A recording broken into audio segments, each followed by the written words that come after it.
سبيل الدموع سبيل مريح.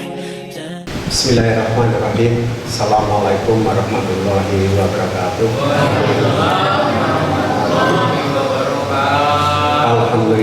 Alhamdulillahirabbil alamin. Wassalatu wassalamu ala nabiyyil mursalin ala rasulillah sallallahu alaihi wasallam. Rabbi sholli wa yassir li amri wahlul 'uqdatam min lisani yafqahu qawli amata.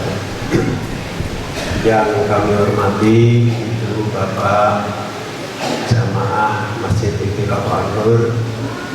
Alhamdulillah pada malam hari ini kita memasuki malam yang ke-9, insya Allah. Mudah-mudahan kita semua diberikan kesehatan sehingga kita bisa menjalankan seluruh ibadah di bulan Ramadan dengan sebaik-baiknya. Salawat dan salam marilah kita haturkan kepada junjungan Nabi besar Muhammad sallallahu alaihi wasallam. Allahumma sholli ala sayyidina Muhammad wa ala ali sayyidina Muhammad. Saya tadinya berpikir sudah terlewat gitu ya. Jadi saya pada malam hari ini sebenarnya sudah santai-santai gitu.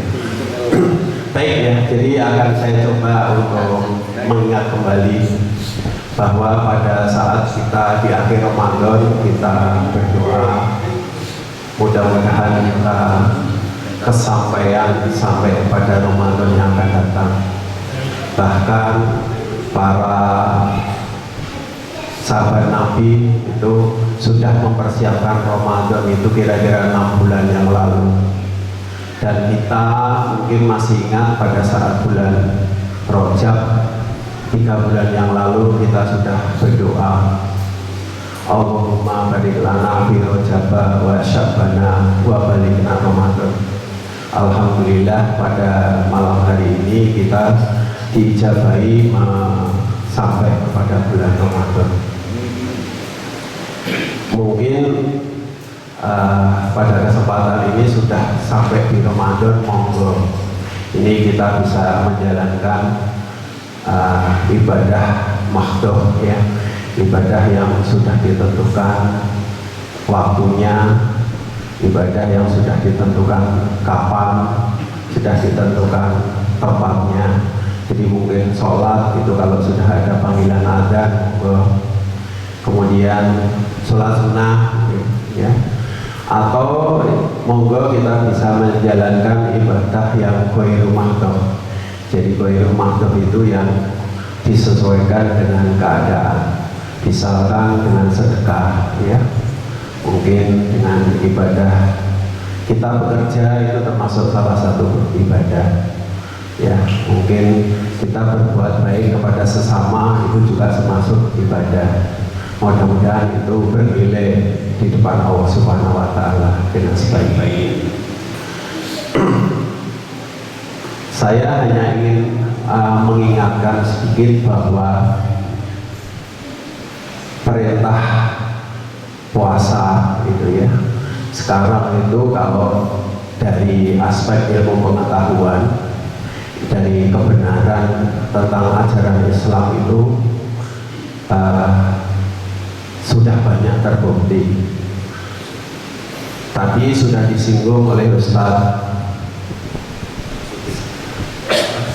Samsudin ya, salah satu kebenaran agama Islam itu yang pertama berkait dengan puasa. Jadi dan mendapatkan ini ahli namanya Yoshinori Ohsumi, ini seorang dokter dari Jepang, mendapatkan hadiah Nobel tahun 2016.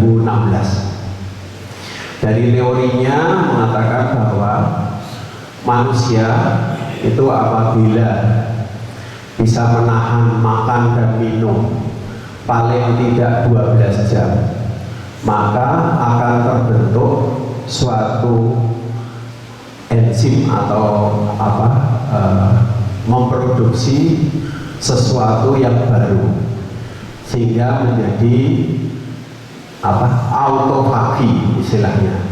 Autofagi itu adalah zat-zat yang rusak itu akan terlarut oleh apa yang dibentuk dengan kita menahan makan minum selama 12 jam. Jadi kebenaran teori ini persis dengan kita diperintahkan Allah untuk berpuasa mulai dari terbit fajar sampai terbenam matahari. Jadi salah satu dari bidang ilmu pengetahuan itu mendukung betul bahwa ajaran Islam yang diperintahkan atau mungkin melalui Nabi itu benar adanya, bukan karangan oleh Nabi sendiri, tapi ilmu pengetahuan mendukung. Mungkin kita masih ingat dulu apa yang diharapkan itu salah satunya misalkan adalah daging babi. Ilmu pengetahuan menguraikan bahwa daging babi itu mengandung cacing pita, ya.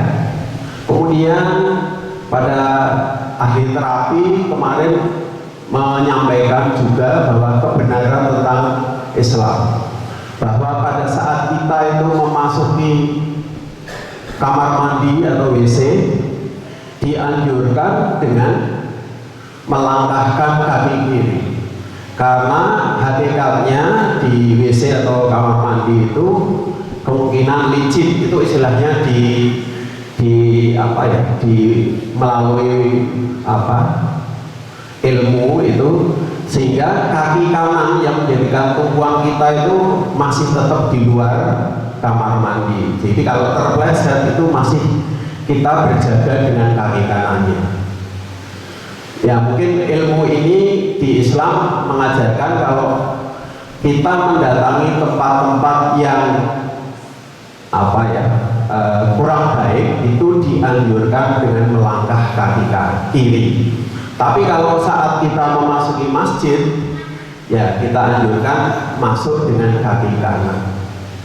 Mungkin masih ingat ya, kalau panjenengan masuk ke masjid itu berdoanya yang paling singkat, Allahumma ftahli abwaba rahmatik.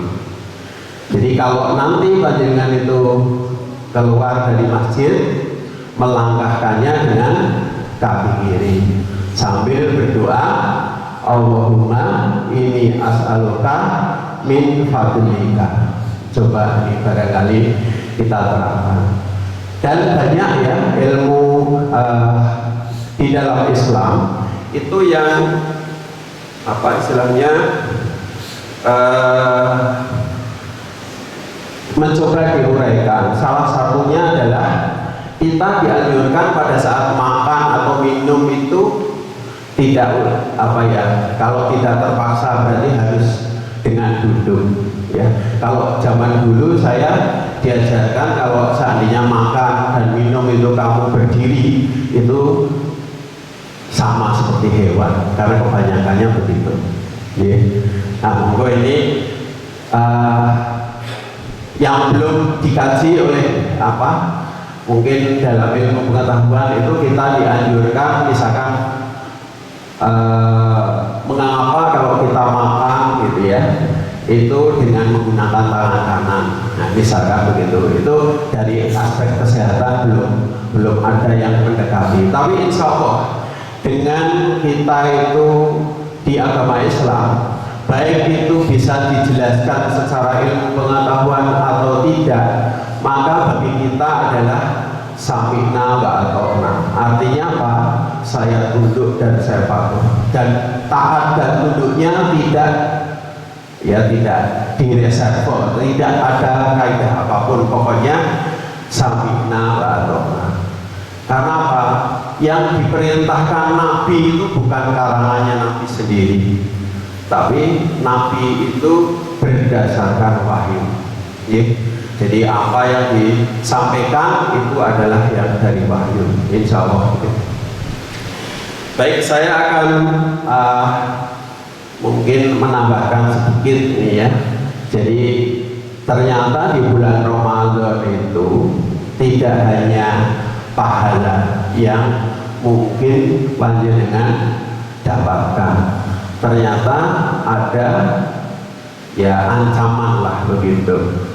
Jadi dikisahkan pada saat Nabi itu mau masuki mimbar dalam bulan Ramadan itu, beliau pada tangga pertama mengucapkan amin, pada tangga kedua mengucapkan amin, dan pada tangga yang ketiga mengucapkan juga dengan amin. Kemudian jamaah atau sahabat bertanya, wahai Rasulullah, kenapa kamu mengaminkan 3 kali pada saat naik mimbar?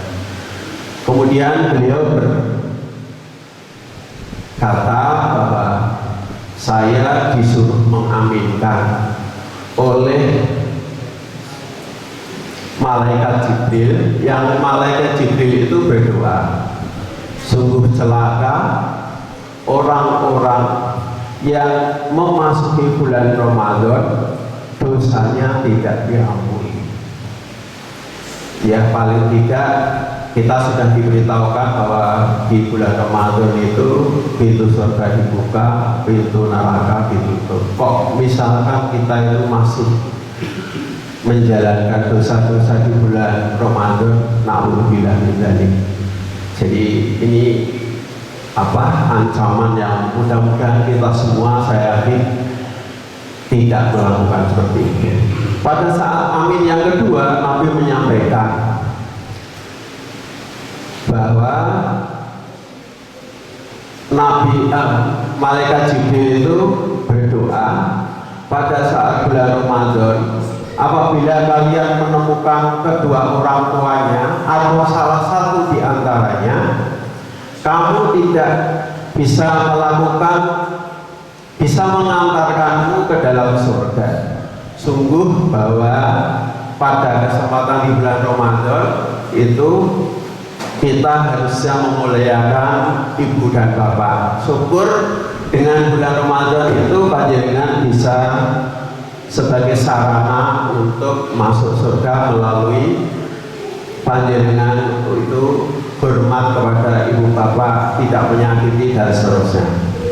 Dan yang terakhir adalah pada saat mengaminkan yang ketiga itu Nabi diminta malaikat Jibril berdoa, celakanya orang-orang yang apabila disebutkan Nabi Muhammad tidak menjabat dengan salam. Ya, monggo kita kebetulan pada saat di akhir, ya, pada saat at-tahiyat akhir kita sudah sholawat kepada Nabi.